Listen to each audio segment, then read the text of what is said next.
Welcome to economics in easy वे।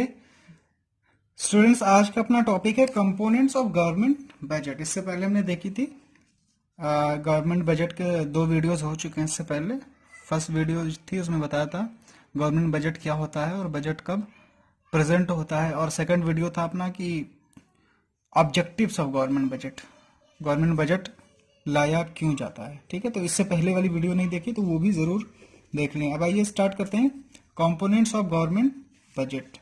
ठीक है, कि गवर्नमेंट बजट में के कंपोनेंट्स क्या हैं।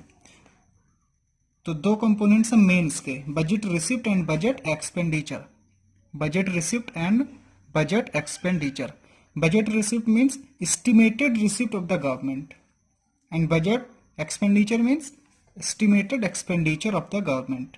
ठीक है, बजट रिसिप्ट में इसके दो टाइप्स हैं, revenue receipt and capital receipt.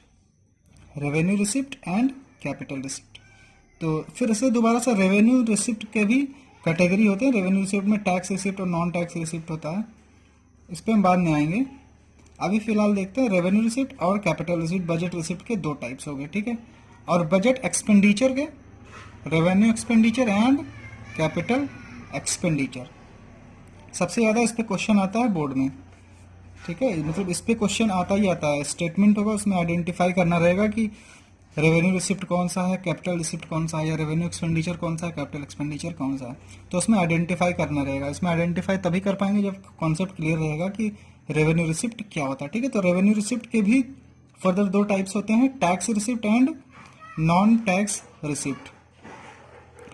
अब देखते हैं कि रेवेन्यू रिसिप्ट क्या होता है, हम कैसे आइडेंटिफाई करेंगे कि ये रेवेन्यू रिसिप्ट है। तो देखिए, रेवेन्यू रिसिप्ट के लिए दो कैरेक्टरिस्टिक्स हैं मेन इसके। ठीक है, यहीं से आइडेंटिफाई करेंगे कि रेवेन्यू रिसिप्ट है या नहीं है। First, it do not create liability for the government. Do not create liability for the government मतलब इस रिसिप्ट से गवर्नमेंट की कोई लाइबिलिटी क्रिएट नहीं होती है। And second, do not cause reduction in assets of the government. ना तो गवर्नमेंट की एसेट रिड्यूस होती है। ठीक है, मतलब ये ऐसी रिसिप्ट है जिससे लाइबिलिटी, ना तो लाइबिलिटी क्रिएट होती है। लाइबिलिटी का मतलब जैसे फॉर एग्जांपल लोन लिया, तो लोन लेंगे तो आपकी लाइबिलिटी क्रिएट होती है। क्यों? क्योंकि उसको पे करना भी होता है, उसको रीपे करना होता है। ठीक है, तो अगर लोन लेंगे तो उसको लाइबिलिटी क्रिएट होगी, तो लोन रेवेन्यू रिसिप्ट नहीं होगा। तो रेवेन्यू रिसिप्ट में क्या चीजें आएंगी जिससे लाइबिलिटी भी ना क्रिएट हो और ना तो एसेट रिड्यूस हो। Do not cause reduction in asset of the government. इसका जो एग्जाम्पल है वो है टैक्स रिसिप्ट।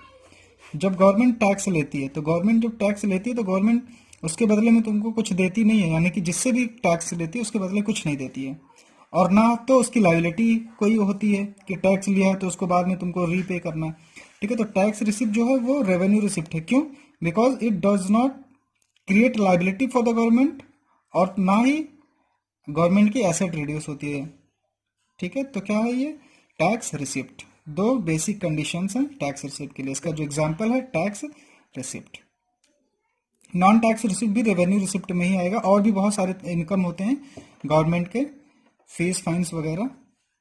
ठीक है, तो इसके लिए दो बेसिक कंडीशंस ये जरूर होनी चाहिए। अगर ये दो कंडीशंस फुलफिल होते हैं, इन दोनों में से कोई, ठीक है, तो हमारा रेवेन्यू रिसिप्ट होगा, यानी कि टैक्स रिसिप्ट है। जब टैक्स रिसिप्ट देते हैं आप, जब गवर्नमेंट रिसीव करती है तो उसके बदले में तुमको डायरेक्टली किसी को कुछ नहीं देती। वो बात अलग है कि टैक्स के पैसे से गवर्नमेंट एक्सपेंडिचर करती है, रोड कॉलेज हॉस्पिटल बनाती है, बट वो डायरेक्टली किसी को नहीं देती है। ठीक है, तो इस तरीके से टैक्स रिसिप्ट अपना कौन सा रिसिप्ट है? रेवेन्यू रिसिप्ट है। अब आ जाइए कैपिटल रिसिप्ट। कैपिटल रिसिप्ट क्या है? इसका फीचर क्या है? Create a liability for the government. Capital receipt से गवर्नमेंट की लाइबिलिटी क्रिएट होती है, number one. Number two, reduction in asset of the government. Government की एसेट रिड्यूस हो जाती है।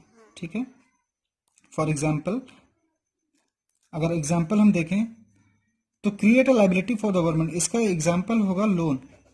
गवर्नमेंट ने लोन ले लिया है। अगर गवर्नमेंट ने लोन लिया है, गवर्नमेंट लोन लेगी तो गवर्नमेंट की लाइबिलिटी क्रिएट होगी, यानी कि उसको गवर्नमेंट को रीपे भी करना है। और reduction in assets of the government, या फिर रिडक्शन एसेट की, गवर्नमेंट की एसेट रिड्यूस हो जाए। सेकंड कंडीशन क्या है? Reduction in asset of the government, यानी कि गवर्नमेंट की एसेट रिड्यूस हो जाए, कम हो जाए। अब कौन सी ऐसी रिसिप्ट होगी जिससे गवर्नमेंट की एसेट रिड्यूस हो जाएगी? सोचो बताओ। मतलब रिसिप्ट भी हो, गवर्नमेंट की एसेट भी कम हो जाए। एसेट मतलब लैंड, बिल्डिंग, ये सब क्या होता है? एसेट होता है।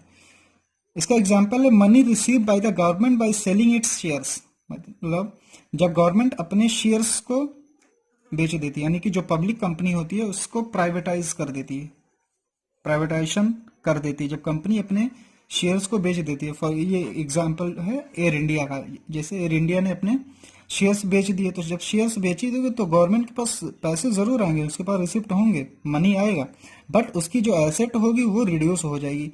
तो इसको बोलते हैं डिस इन्वेस्टमेंट भी बोलते हैं। ये जो प्रोसेस है डिस इन्वेस्टमेंट का मतलब होता है कि government of shares of public company to private company, यानी कि जो भी पब्लिक कंपनी है उसके शेयर्स प्राइवेट सेक्टर को बेच दिए जाते हैं, उसको डिसइन्वेस्टमेंट बोलते हैं। तो जो डिसइन्वेस्टमेंट है वो हमारा क्या है, कैपिटल रिसिप्ट है। ठीक है, क्लियर है। तो दो कंडीशंस के लिए है, create a liability for the government, government की लाइबिलिटी क्रिएट होती है, इसका एग्जांपल है लोन, और reduction in asset of the government, government की एसेट रिड्यूस हो जाती है, इसका एग्जांपल है डिसइन्वेस्टमेंट या money receive by the government by selling it's shares, इसका एग्जांपल एयर इंडिया। अब देखिए capital receipt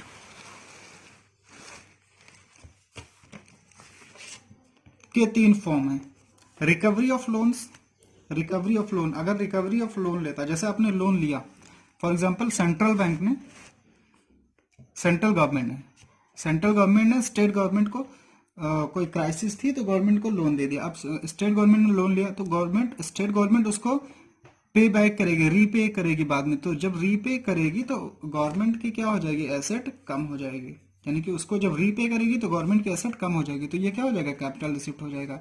borrowing and other liability, और भी बहुत सारे तरीके के बोरोइंग्स, जब लोन लेती है, यानी कि गवर्नमेंट ने लोन ले लिया, जब गवर्नमेंट लोन लेगी तो उसके एसेट, सॉरी, जब गवर्नमेंट लोन लेगी तो उसकी लाइबिलिटी इंक्रीज होगी, लाइबिलिटी क्या होगी, बढ़ेगी इस केस में। ठीक, जब गवर्नमेंट लोन लेगी तो लाइबिलिटी बढ़ेगी, और जब लाइबिलिटी बढ़ती है, one create a liability for the government, तो क्या हो जाएगा, कैपिटल रिसिप्ट हो जाएगा। और लास्ट है अपना अदर रिसिप्ट, अदर रिसिप्ट में क्या आ जाता है, और भी दूसरे तरीके के जो रिसिप्ट हैं, जैसे इसमें एग्जांपल है डिस इन्वेस्टमेंट का, कि गवर्नमेंट क्या करती है, अपने शेयर्स प्राइवेट किसी को बेचती है, तो गवर्नमेंट के पास रिसिप्ट, पैसे, मनी जरूर आती है, बट उसकी एसेट रिड्यूस होती है। तो दूसरी जो हमने कैपिटल रिसिप्ट में कंडीशन पढ़ी थी, कैरेक्टरिस्टिक्स पढ़ी थी, कि reduction in asset of the government, तो यहाँ पे डिस इन्वेस्टमेंट में क्या होता है, गवर्नमेंट की एसेट रिड्यूस होगी। तो जब गवर्नमेंट की एसेट, इस कंडीशन में क्या होगी, गवर्नमेंट की एसेट रिड्यूस होगी डिस इन्वेस्टमेंट में, तो ये क्या हो जाएगा, कैपिटल रिसिप्ट हो जाएगा। ठीक है, तो ये दोनों अपना कॉन्सेप्ट था रेवेन्यू रिसिप्ट और कैपिटल रिसिप्ट का, वो इंपॉर्टेंट टॉपिक था।